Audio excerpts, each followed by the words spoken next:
I'm Naisha McCauley, and you're watching AccessTV.org.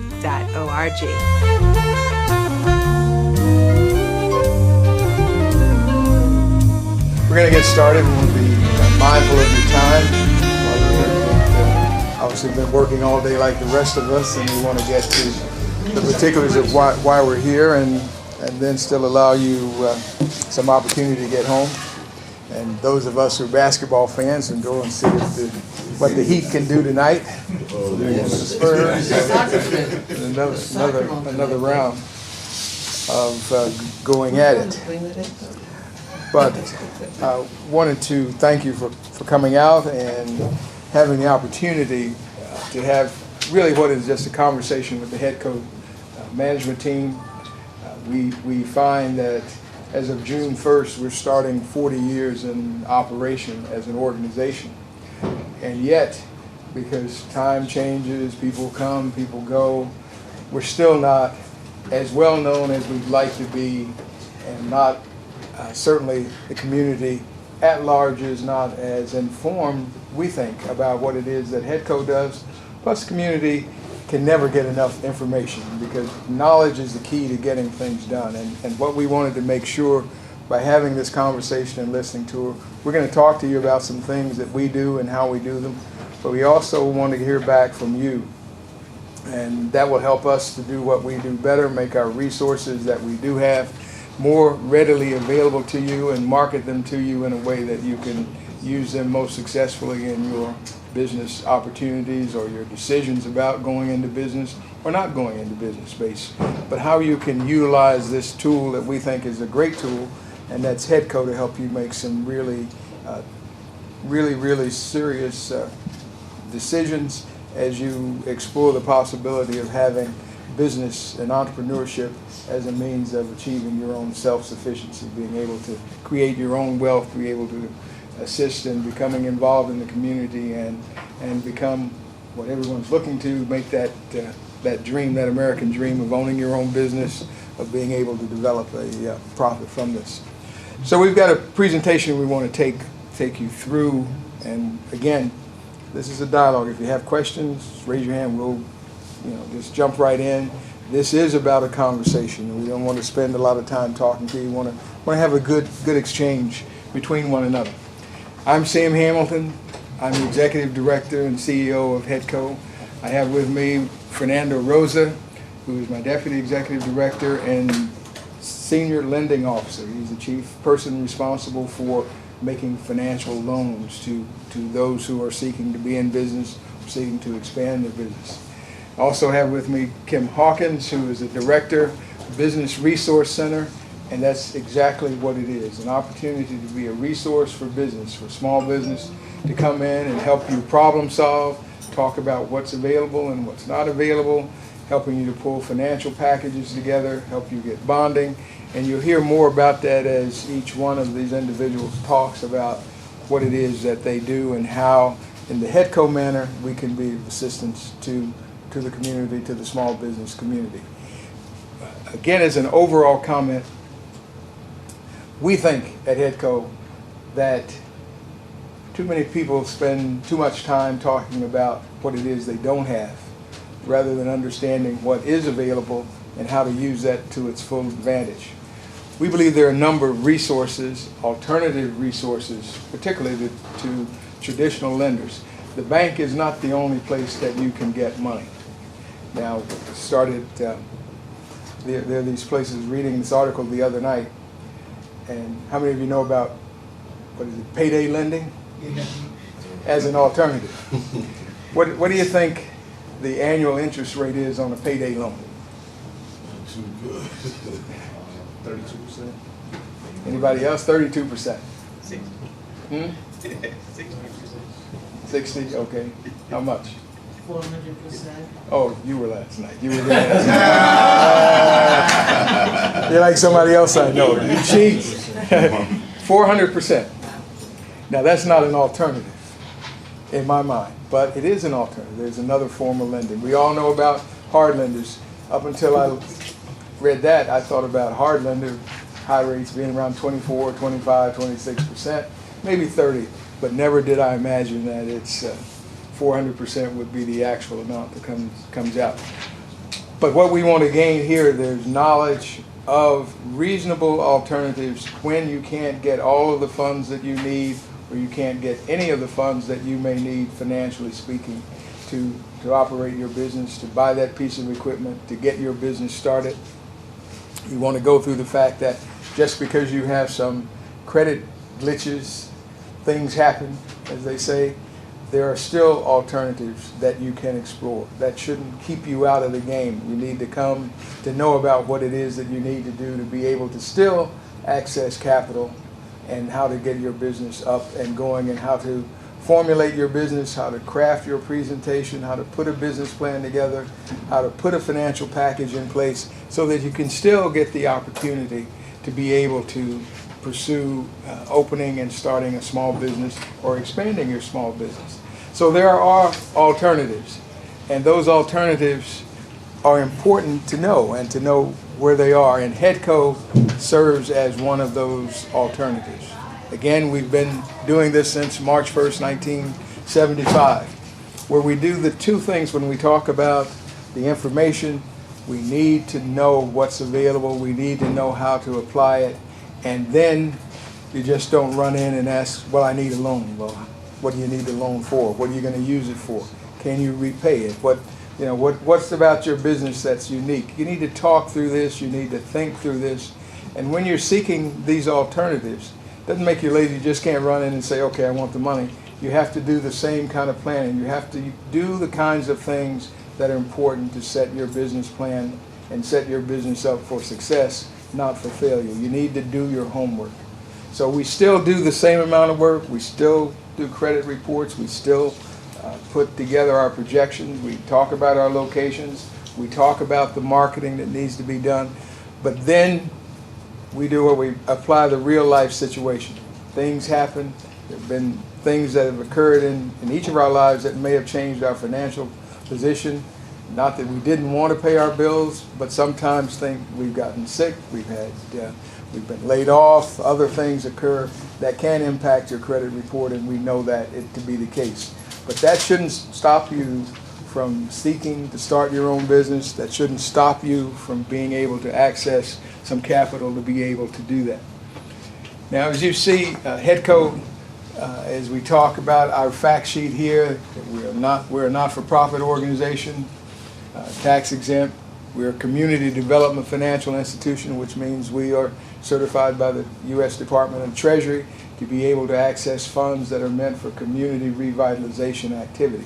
The kinds of things that, very simply put, means that everybody should get a chance to be in business. Not just the people up Main Street, not just the larger situation, but the people on the other end of Main Street where you are dealing with business in your community, when you're having stores on Albany Avenue, on Weathersfield Avenue, on Franklin Avenue, and so forth. Community, where you don't have to drive 15 or 20 miles to get the kinds of goods and services that you need to sustain yourself, where we can have these viable alternatives within our own communities.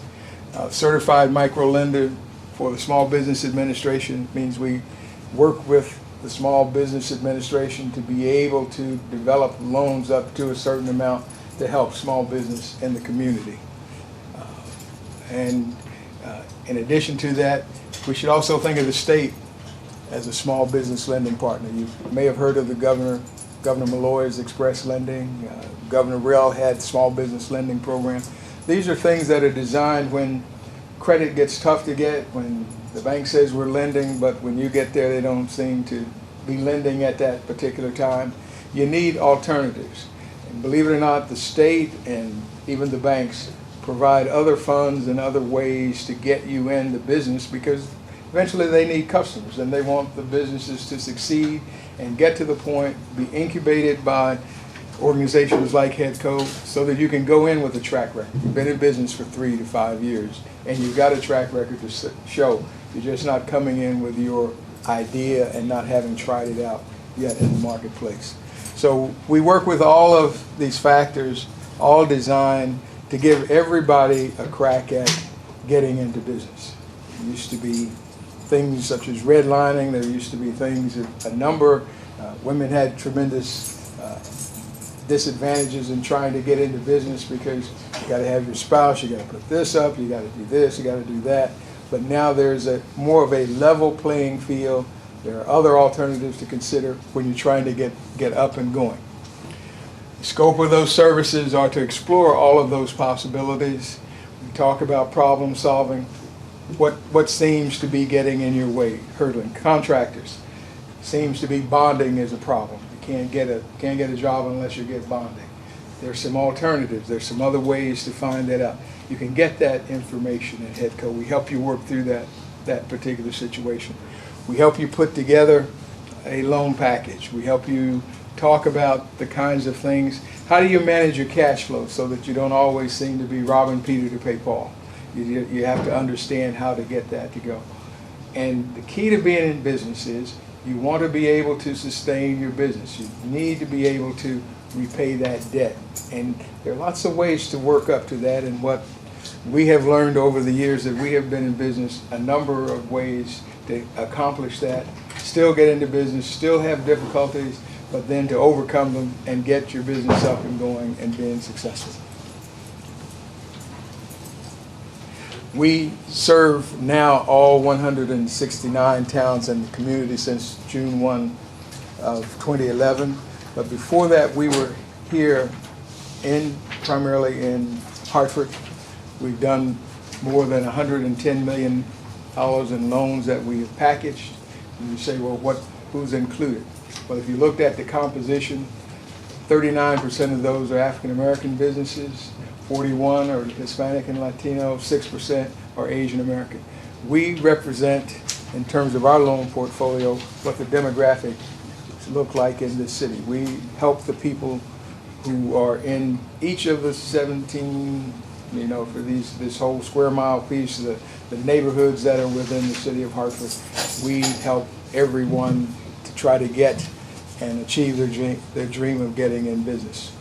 We have impacted, meaning we've retained or created over 5,000 jobs since 1984.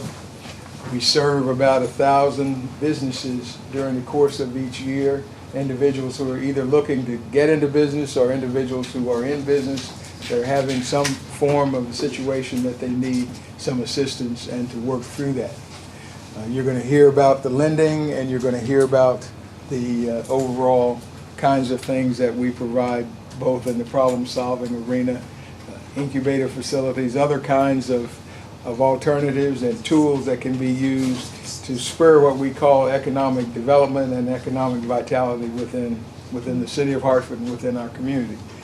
And that's really what our vision is, that we create viable towns and cities by having sustainable small businesses, nonprofits that meet local needs, but primarily that they create jobs within and for residents of the community. We at HEDCO don't like to see projects that come in and have opportunities and kinds of buildings that are using public funded dollars or public dollars on that particular project, and yet we see license plates from Texas and Massachusetts and Alabama, and we don't see a lot of people like us on the job. Eventually we get around to that, and we continue to press to make sure that in this $6 to $10 billion of work that's going to be coming available that's publicly funded over the next 10 years, that we get an opportunity, a fair opportunity to be able to participate, to create the opportunity of getting business, because when our folks get business, they hire our folks to come and to work on the job.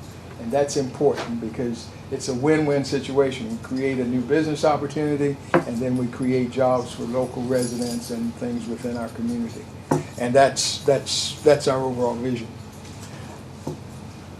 We provide, in terms of HEDCO, the opportunity to help solve your problems, to make a good business decision about going into business, and then if you don't have enough capital to get it going, or you need, after you add it all up and there's still some cash needs, that you've hit your family up for everything that you can, everybody's put everything they have on the table, but you're still short, then there's the opportunity to pursue some financing through HEDCO.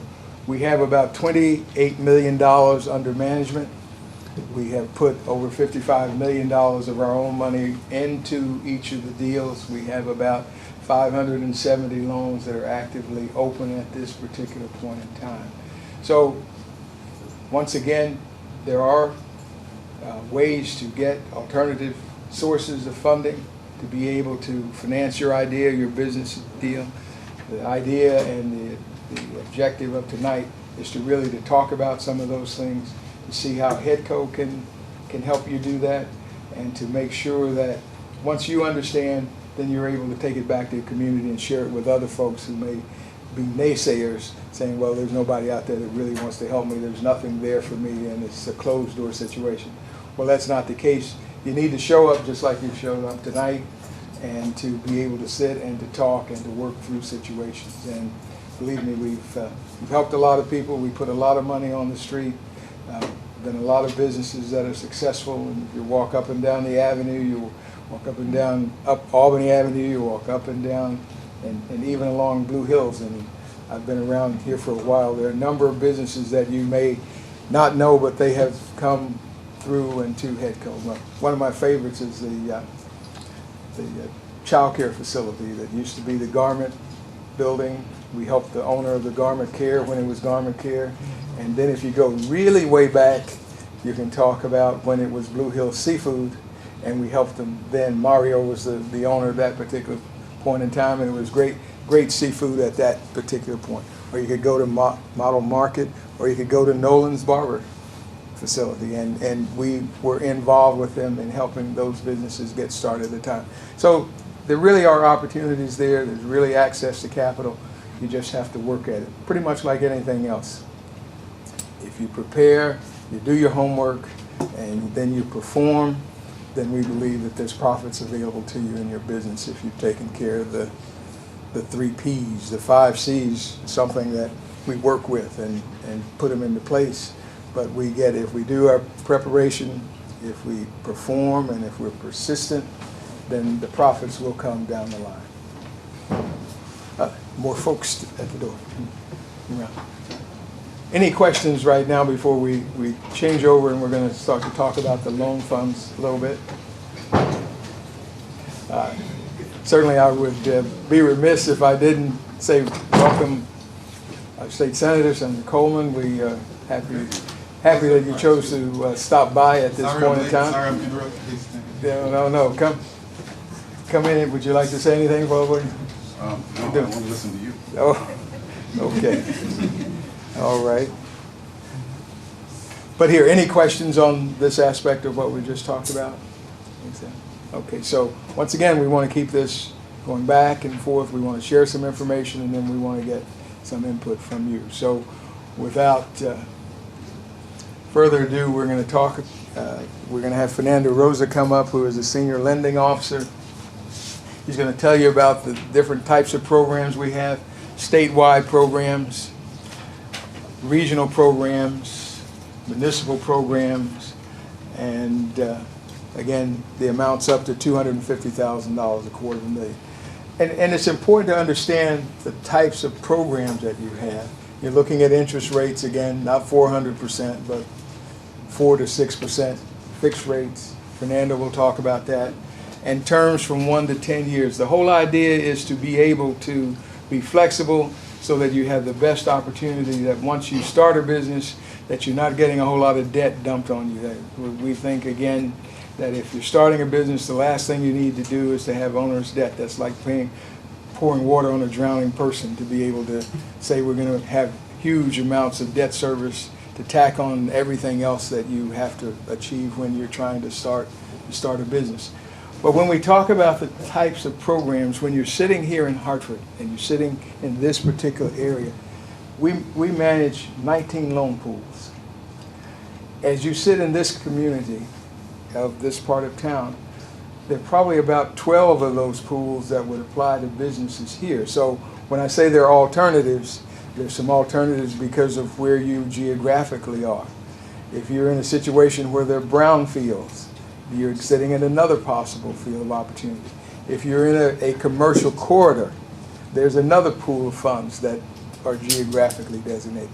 There's some places out there that only could go to one of the 18 or 19 pools that we manage. But in terms of Hartford, there are a number: community development block grant funds, a whole number of things that are available, and that's why we want you to understand that there are really a lot of resources in terms of capital. There are a lot of resources in terms of assistance that you can get in terms of legal assistance, accounting, insurance, and you just need to know where they are and to make sure that you take advantage of those things. So Fernando Rosa, senior lender, will take you through the financial aspect of what we have. Good afternoon, good evening. Good evening. Thanks for taking time out of your life and coming to listen to us for a little bit. We hope that you'll provide you with some knowledge of what we do and how we do it, and what programs might be applicable to what would you like to do. We're going to show you some different programs, and before we go into all of the programs, that I'm going to scroll down. We manage a number of programs that are territorial. That means they're only applicable in certain parts of the state or certain cities, or certain parts of the cities. We also have programs that have a limitation on the amounts that you could borrow and the terms of the loan. So I think it's important for you to understand the kind of products that we have, that we put on the market, so that you understand where I could put you. When we talked about the Merchants Revolving Loan Fund, Sam said that we are a statewide agency. We work in 169 towns. Well, the Merchants Revolving Loan Fund is a specific program that is only applicable in the city of Hartford. It's only applicable in where we define as the 4 major commercial strips.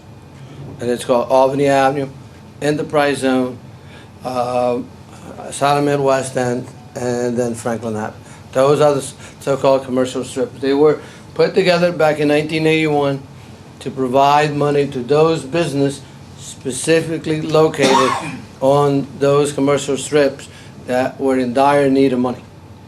It's been a program that is strictly funded by the city of Hartford, with federal funds coming to us from CDBG funding. Okay, the max amount you could borrow under that program is $50,000. The maximum term is 5 years. Now, because they're federal programs and federal dollars, there's certain restrictions that are applicable to it, and you have to come up with products or services that service a certain neighborhood. And by that we mean, let's just take a grocery store. Well, a grocery store has a certain market that applies to this particular loan. There are certain loans that will not fall within this category because it's loans specifically neighborhood oriented. Okay? It's a program that is doing very, very well. I mean, the city of Hartford continues to support HEDCO and its Merchant Revolving Loan Fund. It is many times the only source of money that is available on those commercial strips. If you remember, a few years ago, there was a number of incidents and problems in the commercial strips, and nobody would come up with any money to fund any of those businesses, even if it were a viable business, even if it were a business that had been around for a long time, specifically because of events or things that happen that merchants have absolutely no control of it. Okay. The second pot of money that we manage is funded by the state. It's called the Neighborhood Economic Development Fund, and there's been around since 1994. It's a child of the Weicker administration, that at the time there was really no funds, also that the banks have dried up their funds. The state came together and said, okay, we need to put some money specifically in the city of Hartford. And that's why we call it Neighborhood Economic Development Fund. It's also split it in three items. One was for Albany Avenue, the other one was for Park Street, and the other one is for Solomon West End. Then it was expended for the entire city, and then it was expended for Hartford, New Britain, Meriden, and New Haven. The major restrictions was that New Britain, Meriden, and New Haven could only tap up to $30,000 for each loan program. Under the other regions, you could go up to either $50,000 or $75,000. So that's why I'd like you to understand how territorial we are, where we apply certain funds, why we do that. It's strictly restrictions that are placed upon us. by the funders. Is that per individual or is that for community, Is that per business? Per business. for business? For what year, how many years? We could go up to 5 years. 5 years? 5 years, or under the Neighborhood Economic Development Loan Fund, we could underwrite them for a term of 10 years. Usually we do it with 5 years with a balloon, or we stretch them out to 10 years if we have to do that. Yes, sir. What's the interest rate on those things? And if it's Between 4 and 6, depending on the pool that we get the money for. It's between 4 and 6%. Is it compound interest? It is an annual interest based on the straight payment. The North Hartford Revolving Loan Fund, as the name indicates, also funded by the state. Its loan program is specifically applicable only in the northern Hartford. Okay? Small Business Administration Loan Program is a statewide program. It's a maximum of $50,000, and it's a maximum of 6 years. So if we're looking into Small Business Administration and the micro lending, HEDCO is the latest of the micro lenders. Under the SBA, we could do up to $50,000 working capital loans or acquisition equipment in the statewide. So that gives you a small idea of some of the products that we're managing. There's others that are different, that fall into different categories. We also manage a nonprofit revolving loan fund for the Hartford Foundation, where we work with about 40 nonprofits in the 29 towns of the region, provide them with a credit line up to $75,000. So there's different products, there's different items, depending where we are and depending where we need to get done. Okay. All right, this is the item that I want to really spend a few minutes so that I could facilitate your life as you're applying for the loans. Going to an alternative lender, paperwork-wise, is not much different than going to the bank. You still need to put your records together. You still need to have your business plan. You still need to provide us with enough information so that I could make a decision. And I'm walking you through some of those items first. Once you fill out our application, that gives me an idea of what you're looking for and what your business are. Yes, ma'am. In order to start the application, say if a person had 10,000 and they're all ready to start a loan application, 10,000, is 10,000 a required amount? Is that enough to apply for a loan with you guys? How do you? All right, let me hold on to that because I'll get to your point in a minute. Because once I look at your 10, I'm looking at your total cost of the project. 10 might be enough. It all depends what your really total cost of the project is. I'm talking about to get started with you guys, to get money from you. Do I have to have money to bring in? Well, you need to have some money, but you also need to have some knowledge of the product and the business, and that's why I'll walk you through the process. There's always a business always has an investment from the owner. The lending aspect of it, it's giving you additional tools to make your business succeed. But there is an item of risk that comes from the owner: time, money, and knowledge that you need to put into the business. So you put together your own application. Once it comes to us, first thing I'm going to do is I'm going to pull a credit report. So what you want to do is, you already know I'm going to pull the credit report, so there is no surprises for you. So if there are any items in there, you want to talk to me about them. You want to tell me when you're bringing in the application, say, look, there's items in here, there's family problems, there's sickness, there's divorce, there's some of the things, my credit is not perfect, and I don't expect it to be. But I need you to be ready to answer the questions, because I'm going to ask you. So, well, there's all this charge out items. There's all this, what happens? So make sure that you have your story together to the point that you let me know what your credit problems are. We work with you to help you solve some of the issues. That's why you need to work with the Business Resource Center, with our counselors, get into payment plans, get into other items. But if you're not telling us, if you're not up front, I'm going to find out. Okay, once I find out, I'm going to put you on the defensive side. And it's not good to be on the defensive side. So you need to be up front. Our whole objective is to help you out. We might not give everybody a loan, which we don't, but we're helping the people to get through the process. I mean, we talk to about 1,000 clients a year. We're doing about 100 loans. So that's 10% of the people that are coming through the door. On the average, we do between 10 and 15% of the people that are coming through the door. Okay, some of them are not ready. Some of them are not meant to go in business. Some of them have many other issues that they cannot surpass to get to the next level. Not everybody, believe me, not everybody is meant to go into business. You know, to go into business, you need to know your product. That's the most important thing. Say, I know how to do this. I know that I could do this. I know that I could manage it. I know that I could make some money at it and I'd be successful.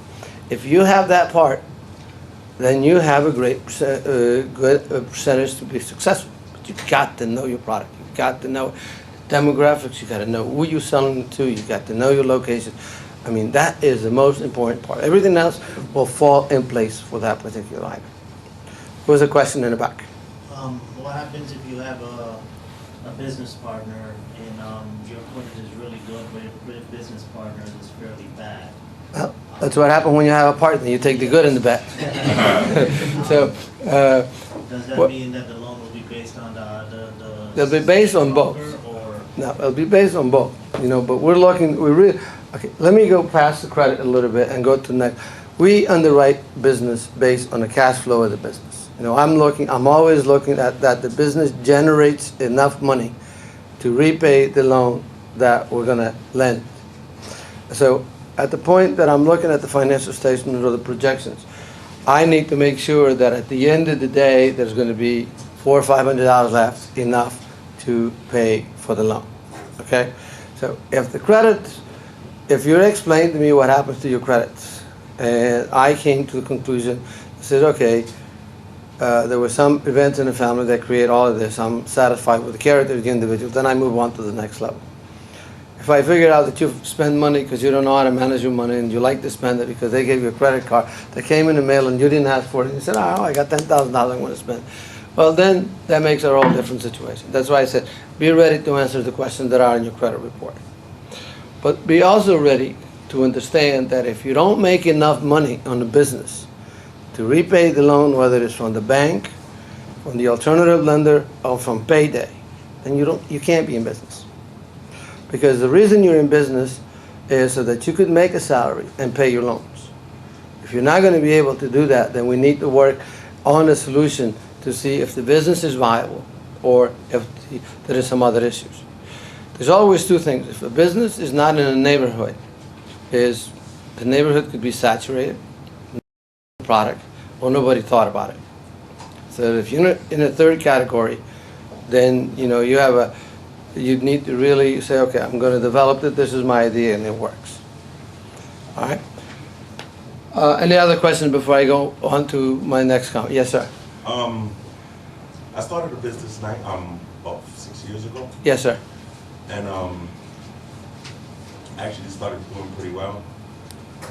But when I went out for loans, I was always denied, and now I always had to use my personal credit to still establish my business and get moving forward. One of the issues that I have now is that I still ask for loans and I still don't get it.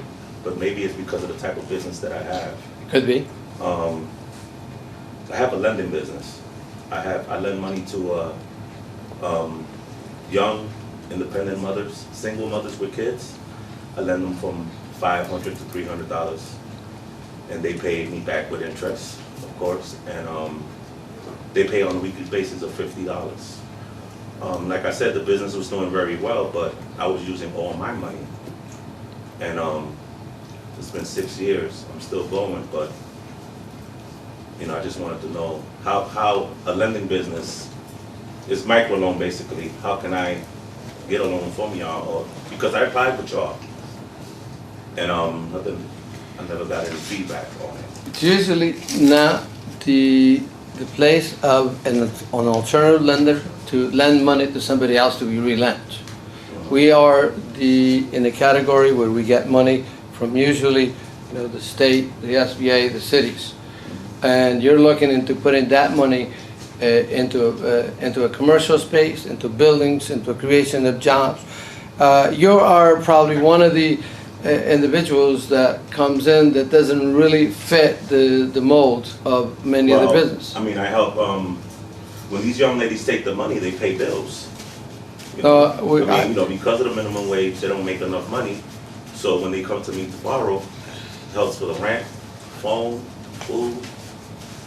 Let's, It's still going into the community. let's talk a little bit offline. It might be, the three of us might talk together. It might be a way that we might, it's not the typical loan that I would look at. Probably my auditors would not look too kindly on that kind of a loan, but I'm not totally throwing it out.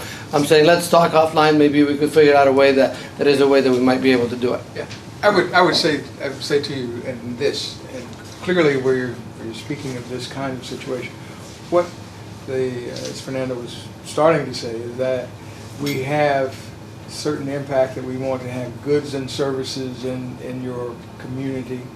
We are looking for certainly a certain type of business in the sense of whether or not we are looking at creating grocery stores or retail clothing. And it's not against that kind of business that you're doing. And certainly you have your role in the community. You have your role in terms of doing what you have.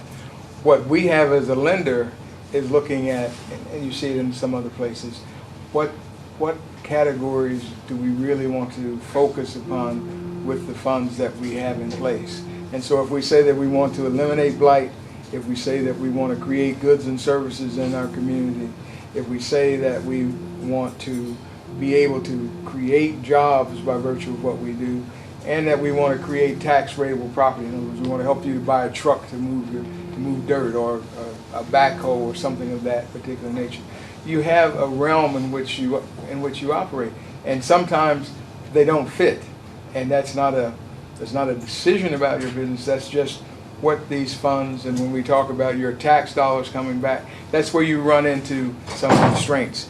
But again, it's sitting down, talking, and maybe you find a way to do that kind of thing. But I can tell you that first off, we will look at, in terms of the overall kinds of things, the types of businesses that we traditionally make a loan to. And as Fernando was saying, that is not the type of business that we usually get involved with. But it certainly, the door just doesn't close automatically. We need to sit down and have that conversation and work through it. Yes. 3 months ago, I started a freight broker company out of my home. So, Freight broker, yes. you know what that is. When we basically connect freights with truck drivers. Yes. All right, so I started that about 3 months ago, and I ran across a problem where I wasn't able to afford my security bond, which is something that's needed in order to become a broker. You have to have that bond. Now, by me being a home-based business, is that something that you guys shy away from as well? It's not something that we totally develop. It's something that we're beginning to really look into, because it is more and more individuals that are with you specific with your type of business, that instead of having an office, they're working out of the house. Remember that one of the objectives of an alternative lender like us is the use of the commercial space. Is also the use of creation jobs and commercial space. So the new item of the new trend in the last years of the use of the home as an office, it has come into place. It has not. We're not all of it involved into it. We're looking at a different situation. We have looked at individuals, and it makes sense what they were doing. But our total objective is to separate the residential space from the commercial space. Right. Maybe we'll keep them into the home-based business for a while, and I'm looking really alternative. Say, okay, if and when you're moving over to the commercial space. But if you have an idea, if you need some help with your bond, you need to talk to Kim, because that's one of the bonds that we may or may not be able to do. We do have some programs that specifically deal with bonds. Most of those are for contractors, but we might want to take a look and see if we might be able to help you out with that. Okay, what you mean? Okay, so as I look through the process, your personal financial statement, it's a form that tells me everything that you have on your left side and everything that you owe on your right side. And when I look at them, I got a pretty good idea what you've been doing, what kind of history you have, what the assets are, what we could do to rely on getting you the business. So it's important that you get a good accountability of what you have. If there's credits, cards out there that has balance, if there's accounts, we're going to find that out because most of them showing up on your credit report. So be as accurate as you possibly can. Tax affidavit form, it's mandatory. When you have money that is coming into you from the state or from the city, you have either to be totally current with your tax or have payment plans. In addition to the tax, there's an issue that we always look at and look at it very close, is child support. So if there is child support and you have not paid it, most likely you're not dealing with me. But if you have child support and you are paying it, or you fell into some hard times but you have a payment plan and you have an agreement, then, you know, I'll look the other way. But I'll keep a very close monitor. I'm a stickler for child support. If you can't keep your obligations for child support, then there's no way you're going to keep your obligations to me. And if you tell me I run into a hard time, I got a payment plan, you know, my payment was 20, I'm now paying 15, I'm going to catch up, I'm fine with that, you know, because I do understand that situation. But I think that there's a major obligation from all of us to making sure that that particular section is taken care of. When you say taxes, you get LLC taxes? I'm talking about all of the tax. You need to say whether you have real estate. If you have real estate tax with the city, if they're not paid, they need to be paid. If there's IRS tax, if there's 941s, whatever kind of tax, and I'll tell you why. The reason is if you have an open account with no payment plan on taxation, whether it is 941s, whether it's sales tax, state federal tax, the IRS will go into your account periodically and zap your money. So that means if I give you $30,000 working capital and you owe $29,000 in tax, most likely you're going to end up without that money within 10 days. Because the IRS will track that money down real fast. And by the time you issue your payroll checks, you'll find out that your money is not there anymore. So you need, if you run into those situations, it happens to the best of us. But you need to make sure that you deal with it by having payment plans in place. You know, the IRS is pretty good, the city is pretty good, they charge you interest. So you need to get rid of those things as fast as possible because they're not cheap. But if at least you have a payment plan in place, we could deal with those issues. But if not, I'm not going to touch it. I'm not going to touch it because you're not going to get it. You're not going to get any benefits from it. All I do is transfer my money from my account to your account to go to the IRS. Any questions on that? Okay. And then your business plan outline. To me, it's important that you understand your business, that you know what you're producing, you know what you're selling, where you could sell it, and the niche that you're going after. It's nice sometimes to pay a ton of money to a consultant, write you a nice business plan. But when I ask you two questions, if you don't understand your business plan, don't bother wasting your money. Really don't. You know, we'll help you put some of the plan together. We really need your idea. We need to making sure that you understand. The counselors that we have at the Business Resource Center will help you through the process to give a good outline. But it needs to be your input. You know, you need to tell us this is what I do, this is why I do it, this is why I'm best, and this is my cost. Now I'm getting to the costing center. Your business has a budget, has a total costing center. You need to really understand what your deposits are for the electric company, for the phone company, for your rents. You need to know how much your product is going to cost you. You need to know what is the markup. If you're dealing with a product that is dependent on gasoline, and gasoline or petroleum changes every week, either up or down. If it goes down, you're fine. If it keeps going up, can you sustain the kind of increase that you get? If you go to the pump stations and you go there this week at 409, and next week is 439, and you got a fleet of 10 trucks, you're going to find a hell of a difference just on that particular week just to pay for the gasoline. Now, can the business sustain that kind of increase? Have you taken a look and said, okay, I could go up to 20 cents without increasing my price, or no, I can't? Or does my price have to keep going up and down? And then you might find clients that are not too happy with that situation because they really don't care. At the end of the line, they expect you to deliver a product and at the price that you agreed to. So you need to balance that kind of a situation. There's going to be weeks that you're going to make more money. There's going to be weeks that you're going to make less money. But When you're making less money, you gotta be able to hit that curve and say, okay, I got a little reserve in here that will carry me until this thing evens out. So in the business outline, you're going from knowledge of the product to your demographics, to your cost of the project, to the realization that all of a sudden you got a $50,000 infusion of money, and then think about it. What is this money going to do for me? Okay, this money is going to make me $75,000. Well, out of 75, I'm going to pay 10 back, okay, as part of borrowing. So I'm making money, okay? But if you come to the conclusion and say, okay, I borrowed $50,000, but I only made 40, see, all of a sudden you're in more trouble. So that's why you need to do really planning some process. Alternative lenders like us, we lend on cash flow.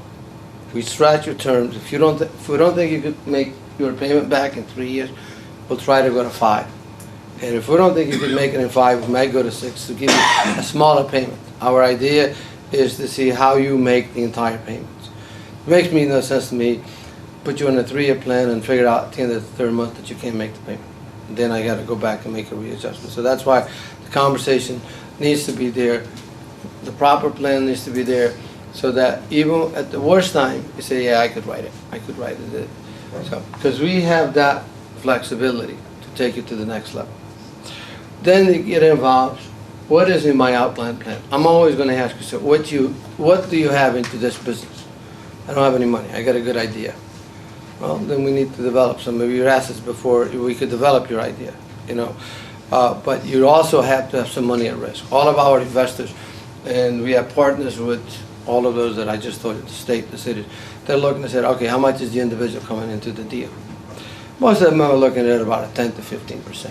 So that goes back to relating what is that you need into the cost of the project. You know, a little bit of that.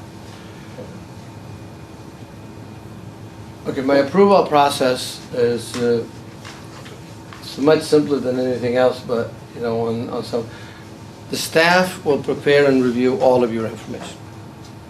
The staff in our office does not have a lending authority per se. All of our loans are approved by a loan committee. We review your information, put it together, massage it, prepare a package for the loan committee.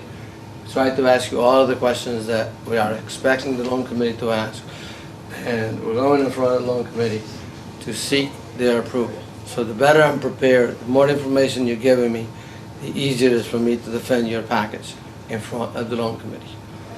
Once I go through step 1, 2, and 3, I have what is called a loan agreement. I prepare a loan agreement, I give you the terms and conditions of that loan agreement, and send it out to you for your review. You need to review it, sign it, and send it back. At the time that you send it back, I'll assign it to an attorney. The attorney will prepare all the documentation to close the loan. Once the loan is closed, you have money to operate your business. Then I'll do the administration, and I keep the client's relationship. My administration means that on a monthly basis, you're going to send us the money, we credit it back to your account. And on the client relationship is that I'll work with you to help you solve the problems that you might have dealing with this situation. So our organization is unique because we take you very much from the beginning of helping you developing your package to the point of taking the administration, the client relationship, and developing your. We don't sell our loans. All of our loans are in-house. We completely manage our portfolio. Wow, I'm done. I'd like to bring you my other side, my other part, which is the important part. The Business Resource Center is the key to this organization. Kim Hawkins directs the Business Resource Center, and the Business Resource Center works with you in a number of issues. It works you on compilation of your business plan, it works you on bonding, works with you on contract, you have training. She will take you through the process, but the resource available to you in a Business Resource Center is unique. It's unique because she tailors what your needs are and then finds a solution. And if she does not have that particular solution, she'll go out and find a partner to help you out. Kim Hawkins. Good afternoon or good evening to you all again. Hi, okay. I Again, my name is Kim Hawkins, and I am the director of the Business Resource Center. So before you get to Fernando for loans, you have to see me. And so what that means is you come in the door, we take a look at your application, make sure you have all of the necessary paperwork that's important to be able to present that application to Fernando and his group to be able to assess whether or not you're going to get a loan. So we're going to take a look at your business plan. We're going to talk to you about what it is that you're looking to do. We're going to make sure that the application is completely filled out so that there's no kickback that you have to say, oh, you know, it sat on someone's desk and now all you needed was one question answered. We're going to make sure that everything is in place and in line so that once we've looked at that application, looked at the materials, we know that it's going downstairs and it's going to go to the underwriting process. The things that we do in the Business Resource Center are very simple. We do training and we do technical assistance. With the training, we are training you to be a business owner. We are training you to have the acumen to go out and do what it is you need to do to run your business. So if you need training with cash management, if you need to understand what it is to have supervisory training, if you are in need of marketing, if you are in need of whatever it is that your business is, we are going to sit down and we're going to take the opportunity and the time to train you with that. We talk about leadership skills, we talk about social media and how tweeting and Facebook and LinkedIn are all important aspects of operating your business and why it's important to set up those types of social media pieces. Sometimes we don't think that they're important, but they do become very important in terms of the way in which the world operates now. So we take a look at all of that. The technical assistance is piece of it is, again, where we come in and we look at what your business plan is all about. We look at if you need to be certified with any of the entities that are out there, the city, the state, to make sure that you are able to take advantage of all of the opportunities that your business can be afforded by being a part of whatever that certifying body might be. So we're always happy to come in and have you sit down and talk with us and go through the process.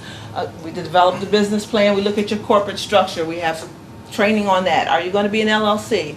Are you going to be a sole proprietor? Are you going to be a corporation? And what are the differences in those? And how does it impact you not only in the business but on your personal side as well? Because they all have implications in terms of how you're going to pay your taxes and what that represents. Some of the other things we do is accounting. We always train in QuickBooks. QuickBooks is one of the most important accounting systems that's out there in terms of small business. It's very easy to use. It's a user-friendly accounting system, and so we will train you on how to operate that so that you can then go in and be able to follow your profits and your losses and make sure that you are doing the things that are necessary to produce a P&L or to produce a balance sheet. Those are the kinds of things that a lender is going to want to see.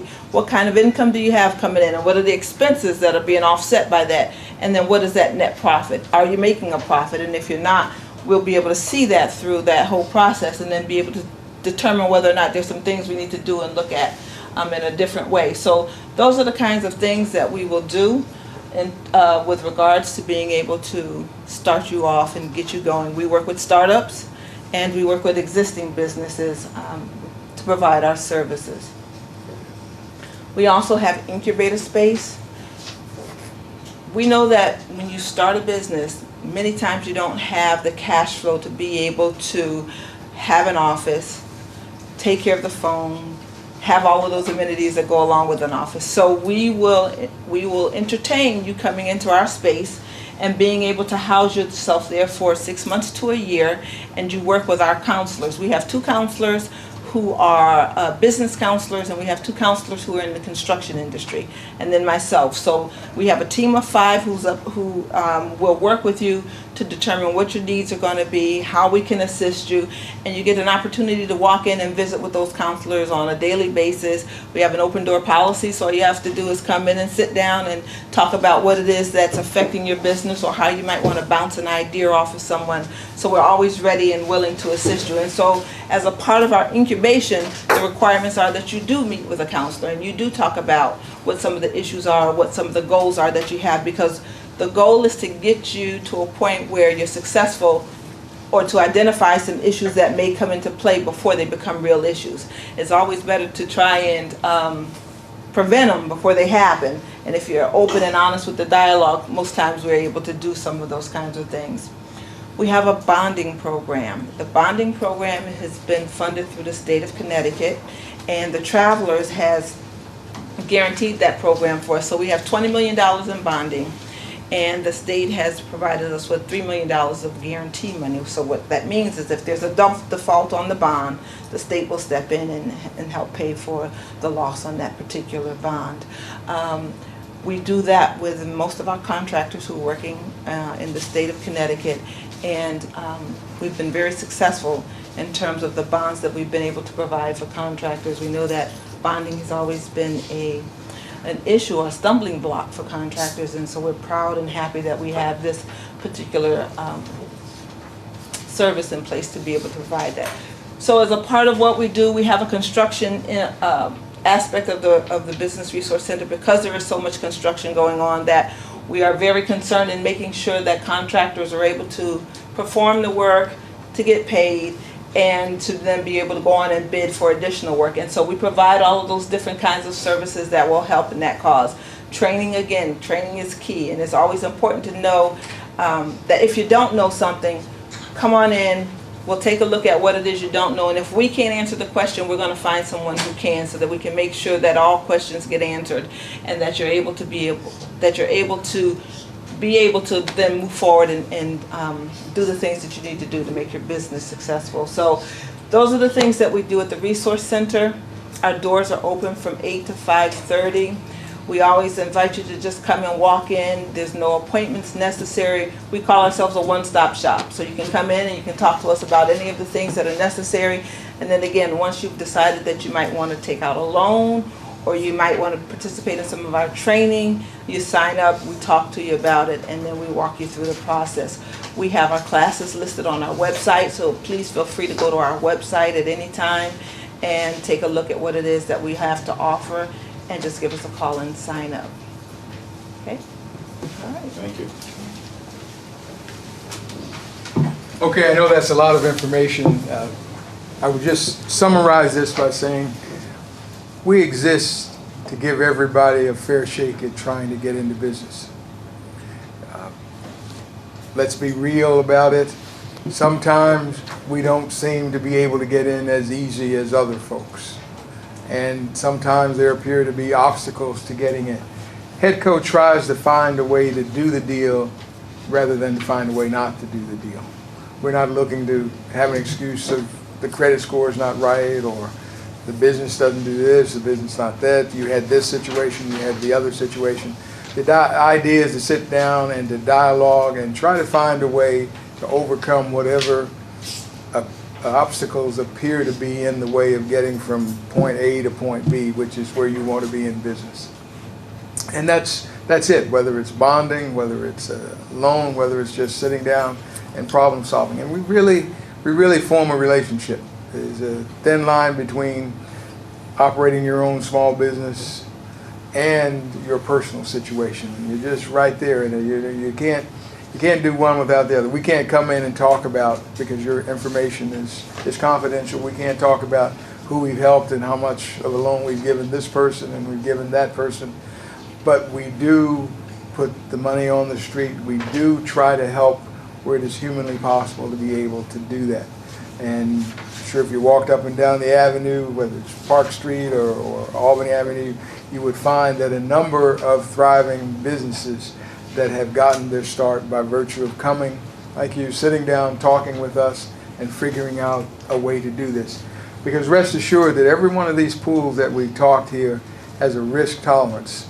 Some we use when the bar is when it's really tight, some when it's less tight, and then on up the scale. But there is a social lending to what we're doing, and we're looking to be able to try to get more people in the game, create more business, create more opportunities, create more jobs. And that's what our charge is, and that's what we're looking to do. Your responsibility is to try to present the best picture you possibly can, say that you're about doing business.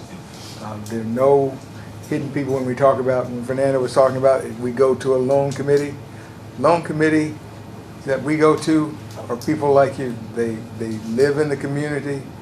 They sometimes own businesses in the community, and they make certain that if you've got a North Hartford revolving loan fund, that the people who get into that fund and who get money from that particular fund repay that money, so that the next time an individual comes along that needs a helping hand, that there's some resources, that not just the first ones through the door get the money and then jack it up, but that everybody comes in with the understanding that they're going to repay it.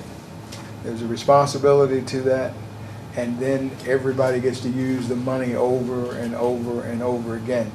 Because if we don't do that, there's no guarantee that the next governor or the next governor or the next president or the next lending institution or the next person who invests in these kinds of things may not be there. So we've got to be good stewards about what we have, take care of our business, and then be able to roll that money over and over and over again so that everybody gets a start in the community. So that's really where it is. It's not, we've got to go through the same type of discipline, but understand that it is with the idea, let's try to find a way to do this. Can we help this person get a loan? Can we help this person get into business? And how do we do that? What it is. And so, you know, we've got time to talk about any other questions that you would like to talk about at this particular point in time.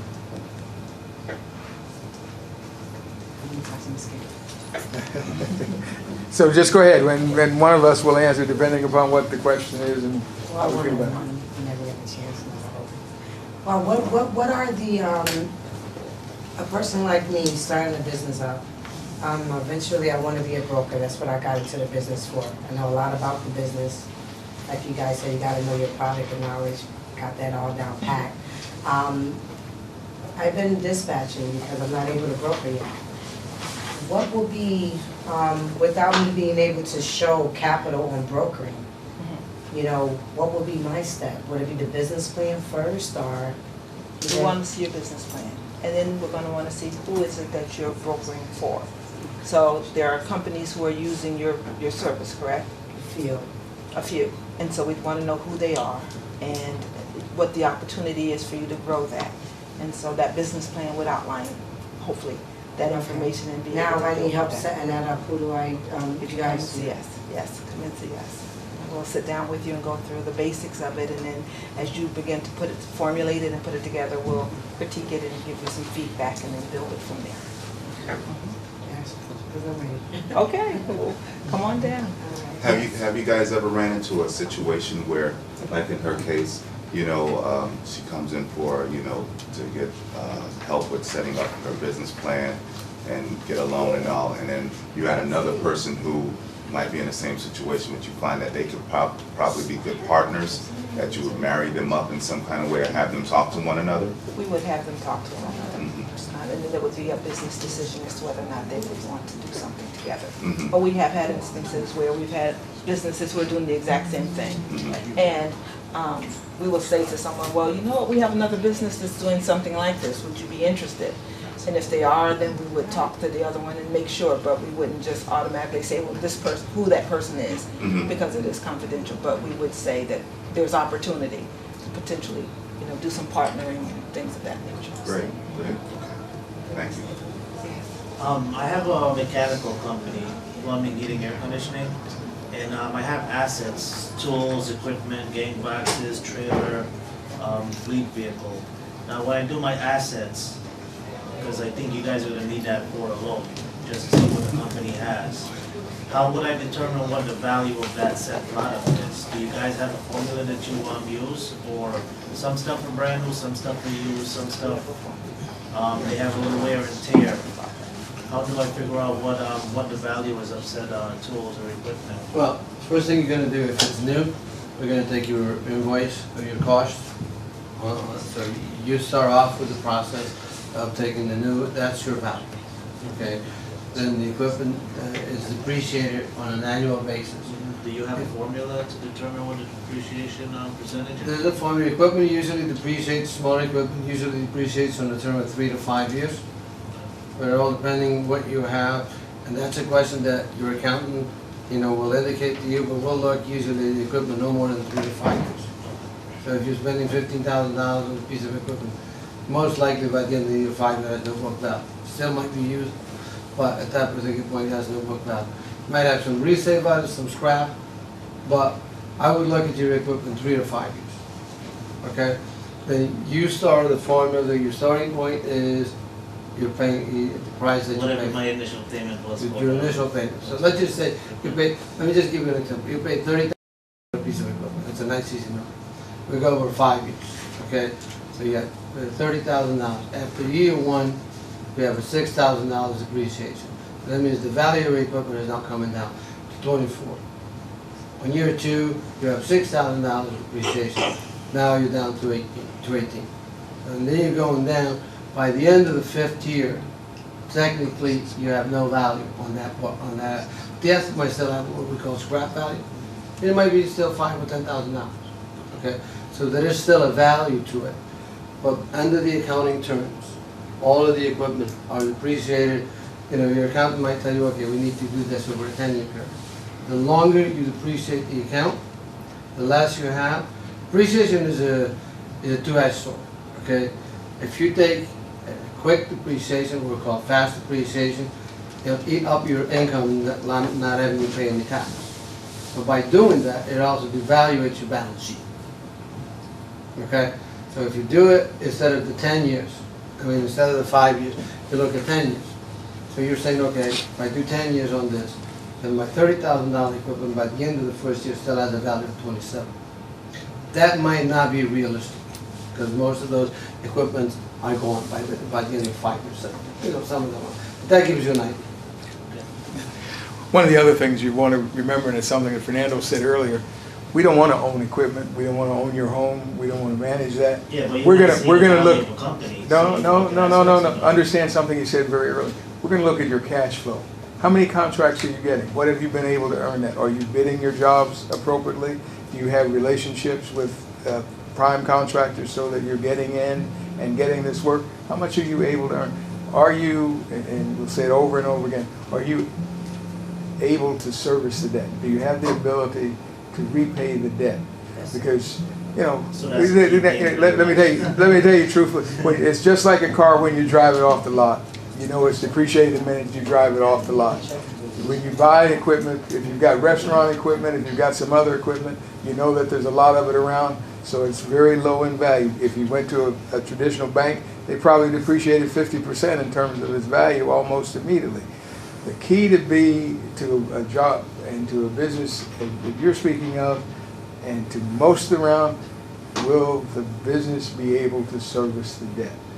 And is there a good indication based on the number of jobs that you get, that you're bidding them correctly, that you're pricing them, that you're performing, getting them done in one time through, and you don't have to touch a job 1, 2, or 3 times in order to get it done, that you get it done that way? That's it. We don't want to own the homes. We don't want to own your equipment. We don't want to chase rolling stock around in that sense. The whole idea in getting you in business and the preparation for this is not so that we're going to take something away from you, but we're going to add something to your life and add something to your wealth and to your value. Not after your car, not after your tools, after your equipment. We want to see you using them, making money, both with your expertise and with the equipment that you have, and buying new equipment to continue to do more and more jobs of that nature. So the collateral is a concern. Let me put it this way. We want to make sure you got some skin in the game. If all you have is equipment, then yeah, we're going to take a UCC1.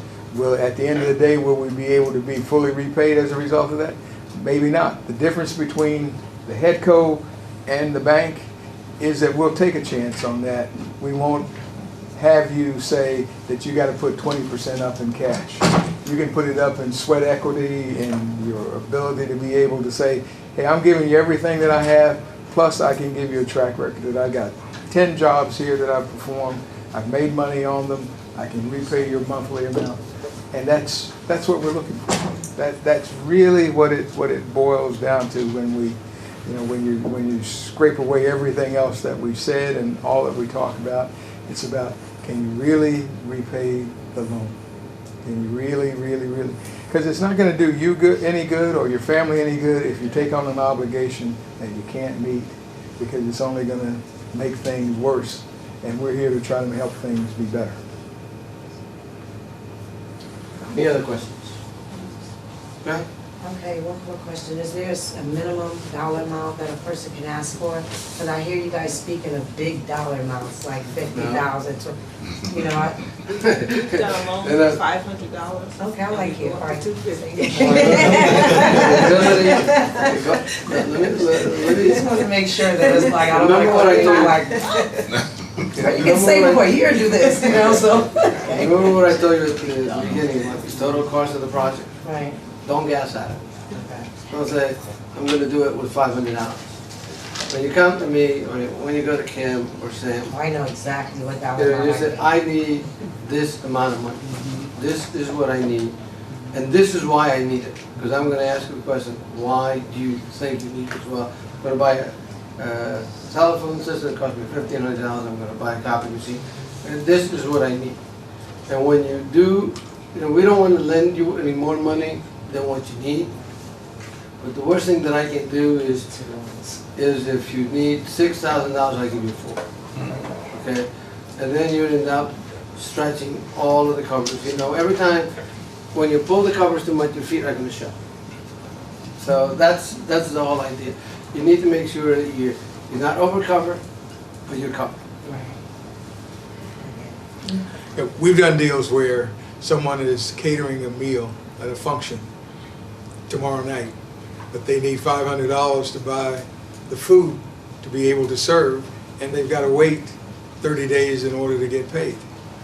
We'll make the loan to buy the materials, they'll do the dinner, they'll get paid, and we get paid, make an arrangement to get paid from when they get paid. Like factoring kind of. Yeah, kind of factoring. A little factoring.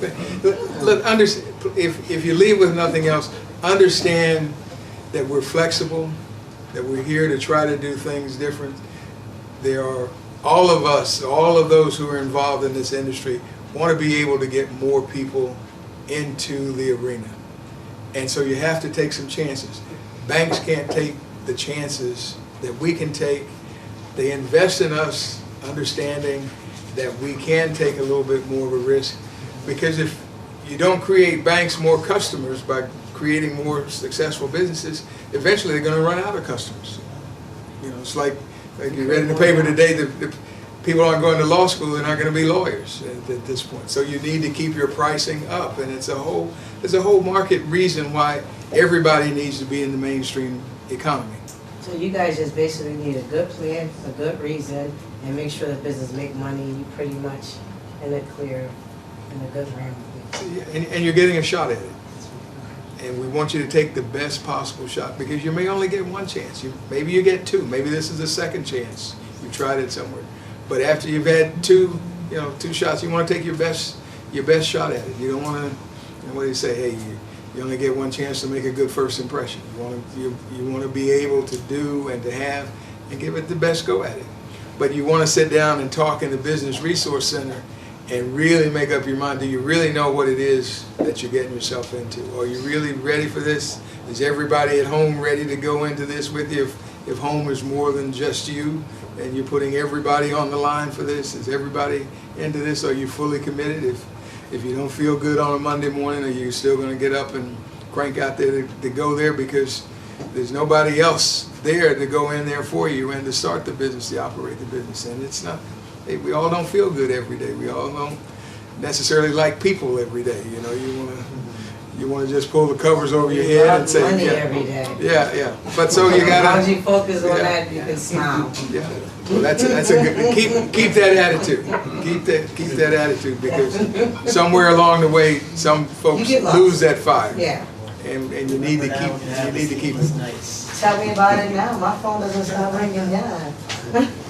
Any other questions that we may be able to answer? If not, you have our contacts, Business Resource Center as well as HEDCO. Feel free to give us a call. Feel free to make an appointment, and we'd like to see if we could open some of the doors. Just remember, not every business idea is going to be transformed into a business, but you don't know that until you fully explore it. Well, gosh, good evening, everybody. My name is Carla Williams, and I want to thank everybody in this community for coming out and joining HEDCO with their Small Business Owner Seminar. Once again, tomorrow evening, there will be another HEDCO seminar in the Farmington Avenue area, 594 Farmington Avenue at H&R Block. On behalf of HEDCO, Blue Hills Civic Association, and the Voices of Women of Color, we want to thank everybody for coming out. There are refreshments in the back. Please help yourselves. If you didn't get everything that you needed tonight, there's another seminar tomorrow, so come out and sit with Sam and Kim and Fernando and get everything you need to know so you can operate those businesses. What time tomorrow? 594 Farmington Avenue. H&R Block is going to be from 6 to 8. And thank everyone for coming. Good night. Excuse me, Carl. On behalf of HEDCO, we want to thank the Voices. We want to thank Blue Hills Civic Association for its work in helping, and we want to thank you for coming out as well. But certainly, you know, I'm sure you know the Voices. The Voices, Women in Color, give people voices who otherwise might not have it. They're actively involved in a number of things in the community, and we appreciate the manner in which they've been able to gin up the interest so that we can have the opportunity to share this information. You know, the Blue Hills is always Civic Association. There's always an opportunity to be able to increase the vitality of the quarter here, or there's some things that we can do with the funds that we have to help business owners along this particular vital commercial quarter in our city. By the same token, we also appreciate the City of Hartford through those same community development block grant funds that allow us as HEDCO to be able to come and to work within the various communities in the City of Hartford. So we are here tonight. We're on 15 Lewis Street, room 204, suite 204 and 302. Don't just listen to what we said tonight. If you've got your own individual story, come in, sit down with the appropriate party. As Kim said, we start in the Business Resource Center as an intake. Your materials, your ideas, all that we do, confidential information, same kinds of situations, and we don't put your business on the street. We talk and we're very discreet, and then we go and try to assist you in that way. But thank you again for taking time from your busy schedules to come out and learn more about what it is that HEDCO does. Thank you. Thank you.